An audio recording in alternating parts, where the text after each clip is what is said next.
पप्पू बाबा जी से। बाबा जी, अगर बीवी खूबसूरत हो, गोरी चिट्टी हो, पढ़ी लिखी हो, शोहर का एहतराम करने वाली हो और शोहर की तमाम बातें मानने वाली हो और शोहर से झगड़ा भी ना करे, ऐसी बीवी को क्या कहते हैं? बाबा जी, पुत्र, ऐसी बीवी को वहम कहते हैं।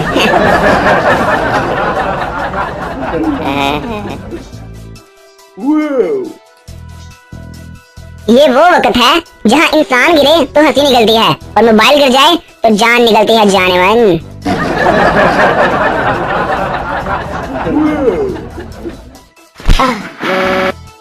पाकिस्तानी भी बहुत अजीब हैं।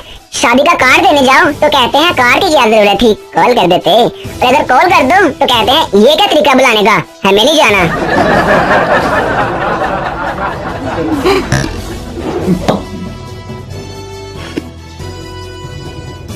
बचपन में डराया जाता था कि मेंढक को पत्थर मारोगे तो गूंगी बीवी मिलेगी। कितना डरता था तब। अब लगता है काश मार ही दिया होता।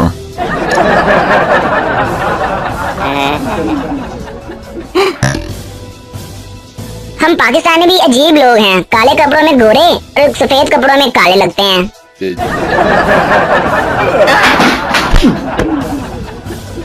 बीवी गुस्से से अपने शोहर से बोली, देख लेना आपको दोज़ख में भी जगह नहीं मिलेगी। शोहर, ना मिले, मैं हर जगह तुम्हारे साथ रहना भी नहीं चाहता।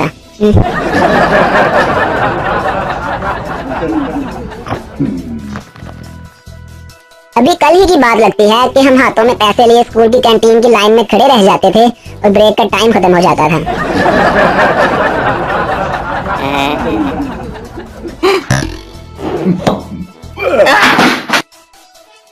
शोहर रोज नाराज बीवी को मायके फोन करता। बीवी, कितनी बार कहा है कि मैं तुम्हारे लिए मर चुकी हूँ। शोहर, सुनकर अच्छा लगता है पगली।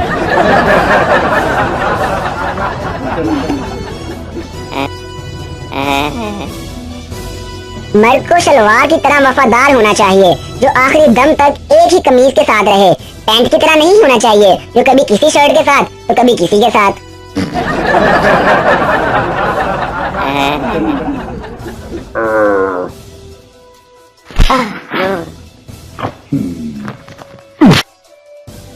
दोस्तों के साथ ग्रुप स्टडी करते हुए सबसे ज्यादा बोले जाने वाले तारीखी जुमले।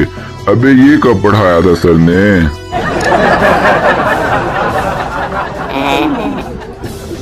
चाइना में बच्चे का नाम रखने से पहले बर्तन जमीन पर फेंका जाता है।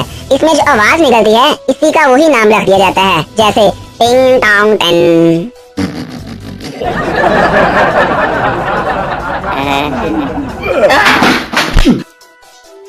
जब सालन बच जाए नाश्ते में इसके पराठे बना लेना। ये हुनर सिर्फ पाकिस्तानी माओं को ही आता है।